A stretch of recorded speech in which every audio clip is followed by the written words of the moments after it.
another recording of rights of consumers and from consumer protection topic. देखिए girls, हमने पिछली recordings में कुछ स्टोरी टाइप क्वेश्चंस कवर करे थे।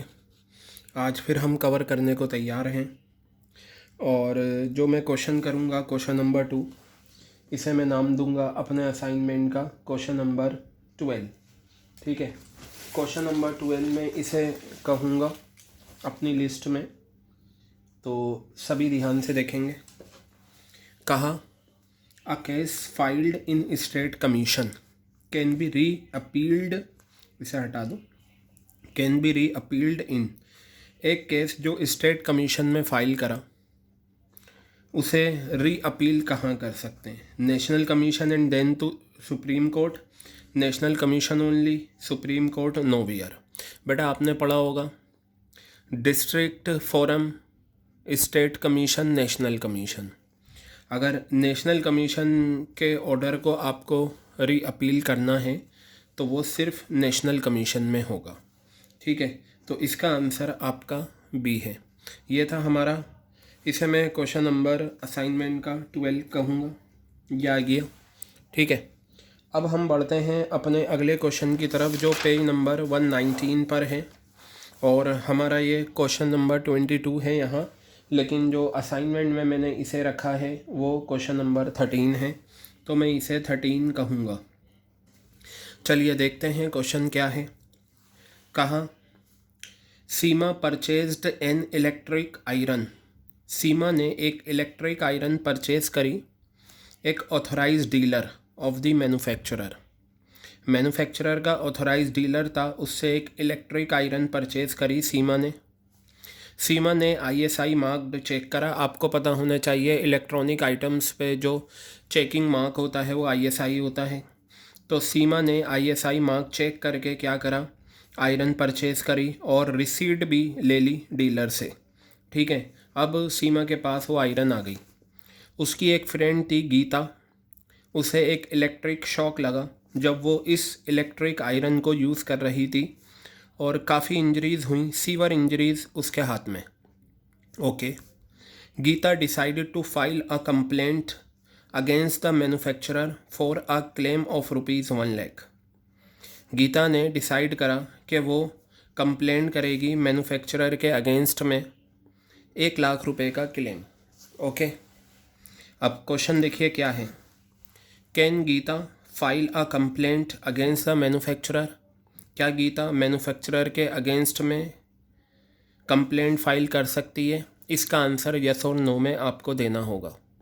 ठीक है, अगर हाँ तो एक अप्रोप्रिएट फोरम सजेस्ट करो कंप्लेंट फाइल करने की। 3 टायर मशीनरी, ये 3 टायर मशीनरी कौन कौन सी हैं? डिस्ट्रिक्ट फोरम है, स्टेट कमीशन है, नेशनल कमीशन है, under the consumer protection act 1986। Clear है बात ये? तो चलिए मैं यहाँ पर आपको बताता हूँ। आप देखिए किसने परचेज़ करी इलेक्ट्रिक आयरन? सीमा ने। सीमा ने उसका रिसीट यानी कि उसका बिल भी लिया, तो सीमा ने ये ख़रीदा है। लेकिन उसकी फ्रेंड ने इलेक्ट्रिक आयरन को यूज़ करा और उसे शॉक लगा, उसे सीवर इंजरीज़ हुई। गीता ने यानी कि उसकी फ्रेंड ने डिसाइड करा कि वो कंप्लेंट फाइल करेगी किसके अगेंस्ट में? मैन्युफैक्चरर के अगेंस्ट में, और कंपनसेशन लेगी 1 लाख रुपए का। सवाल ये है क्या मैन्युफैक्चरर के अगेंस्ट में गीता फाइल कर सकती है? हालांकि गीता ने नहीं ख़रीदा, लेकिन बेटा एक चीज़ याद रखो, अब आप ये याद रखना, अगर कोई इंसान कोई प्रोडक्ट परचेज़ करता है और उसे कोई और यूज़ करता है, गीता ने ये जो इलेक्ट्रिक आयरन यूज़ करी होगी सीमा की परमिशन से ही यूज़ करी होगी। सीमा ने परमिशन दी होगी तभी तो गीता ने ये आयरन यूज़ करी। गीता को हम कंज्यूमर कहेंगे। गीता भी क्या मानी जाएगी? कंज्यूमर। कि अगर कोई इंसान कोई प्रोडक्ट परचेज़ करता है लेकिन उसने परमिशन का लिखा हुआ नहीं है, लेकिन ऑब्वियस सी बात है सीमा की चीज़ है, उसे गीता यूज़ कर रही है और अंडरस्टूड है कि गीता को परमिशन मिली होगी, तो गीता भी कंज्यूमर मानी जाएगी। Can Gita file a complaint against a manufacturer? Yes, कर सकती है। तो अप्रोप्रिएट फोरम को बताना है कहाँ पर? बेटा सुनिए, अप्रोप्रिएट फोरम क्या होगी? आप यहाँ देखिए अमाउंट कितना दे रखा है कंपनसेशन का, 1 लाख रुपए। मैंने आपको बताया था डिस्ट्रिक्ट फोरम में अगर गुड्स एंड सर्विसेज की वैल्यू अलोंग विद कंपनसेशन, यहाँ आयरन का प्राइस नहीं दे रखा, कोई बात नहीं, दो चीज़ें आती हैं, गुड्स एंड सर्विसेज की जो वैल्यू होती है वो, और प्लस कंपनसेशन, इन दोनों को मिलाकर 20 लाख से ऊपर नहीं होना चाहिए।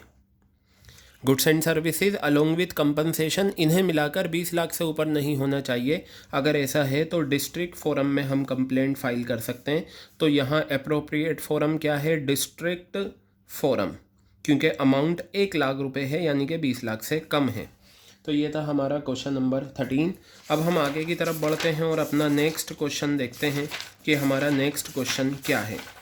ठीक है, तो बेटा ये आ गया और मैं इसे नाम दूंगा क्वेश्चन नंबर 14 का। ये लीजिए, ये मेरा क्वेश्चन नंबर 14 है और इसमें जो हमारे पास है वो ये रहा। ठीक है, तो बताया the supplier provide the consumers, supplier जो है कंज्यूमर्स को प्रोवाइड करता है enough number of products of different qualities के, साइज़ के, कलर के, to enable consumers to exercise their right to. अब यहाँ पर देखिए सीक रेड्रेसल तो हो नहीं सकता, क्योंकि इसमें अगर धोखा हुआ है तो कंपनसेशन मिलेगा, इसे तो आप रिजेक्ट कर दीजिए। क्या कर दीजिए, आप इसे रिजेक्ट कर दीजिए। क्लियर हो गई बात। और अगर आप देखें इसमें तो मैं आपको बताता हूँ। ठीक है, आपके ये नोट्स हैं, ये रहे, और यहाँ पर अगर आप देखें ये आपके राइट्स हैं, और अगर आप इधर देखें आपको सारी इन्फॉर्मेशन यहाँ पर दे रखी होंगी। क्या क्या दे रखा है यहाँ पर, the supplier provide the consumer with enough number of product of different qualities, sizes, colour to enable the consumer to exercise their right. बेटा ये देखो, ये राइट टू चूज़ है। क्या है यहाँ पर कि मार्केटर यानी कि supplier wide variety of products बताता है, क्वालिटी, ब्रांड, प्राइस, साइज़। तो इसका मतलब हमारा जो इसमें आंसर है वो राइट टू चूज़ है। क्लियर है। और इस क्वेश्चन को मैंने नाम दिया क्वेश्चन नंबर 14 का। क्लियर है। अब मैं बढ़ता हूँ नेक्स्ट क्वेश्चन की तरफ, और वो है पेज नंबर 149 पर। तो यहाँ पर हम देखते हैं कौन सा क्वेश्चन है। क्वेश्चन नंबर 26 आता है यहाँ पर, और देखते हैं। Mahesh bought a refrigerator worth ₹35,000। Mahesh ने 35,000 रुपये का एक रेफ्रिजरेटर परचेज़ करा गौरी इलेक्ट्रॉनिक्स से। गौरी इलेक्ट्रॉनिक्स से परचेज़ करा एक रेफ्रिजरेटर 35,000 रुपये का। क्लियर है बात। In order to avoid the payment of taxes avoid करने के लिए उसने कैश मेमो नहीं लिया डीलर से। ठीक है, 35,000 का रेफ्रिजरेटर ख़रीदा और गौरी इलेक्ट्रॉनिक्स से, और वो चाह रहा था कि वो टैक्स अवॉइड करे, तो उसने कैश मेमो नहीं लिया। बेटा याद रखना, जैसे अगर आप मार्केट जाते हैं और आप एक मोबाइल फ़ोन परचेज़ करते हैं, ठीक है, तो मोबाइल फ़ोन मान लो 30,000 रुपये का है, लेकिन अब आप कहते हैं भाई मुझे बिल भी चाहिए कैश मेमो।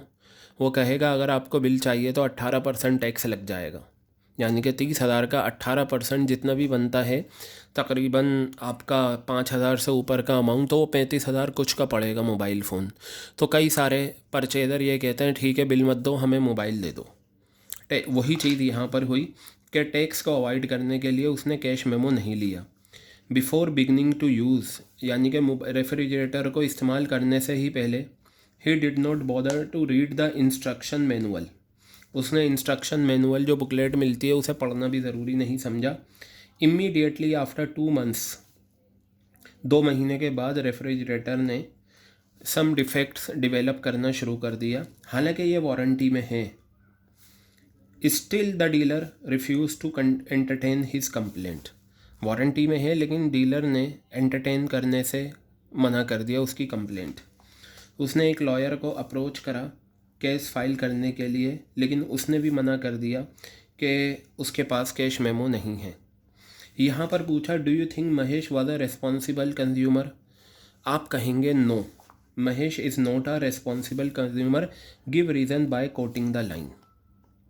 ठीक है, लाइन को कोट करके। देखिए रेस्पॉन्सिबल कंज्यूमर वो तब होता जब वो इस बिल का कैश मेमो यानी कि कैश मेमो ले लेता। तो यहाँ से जो आपको लाइन लेनी है, ठीक है, तो आप ये ले लेना, he did not take cash memo from the dealer, उसने डीलर से कैश मेमो नहीं लिया। ये कोटिंग द लाइन हो जाएगी उसके इर्रेस्पॉन्सिबल होने के लिए।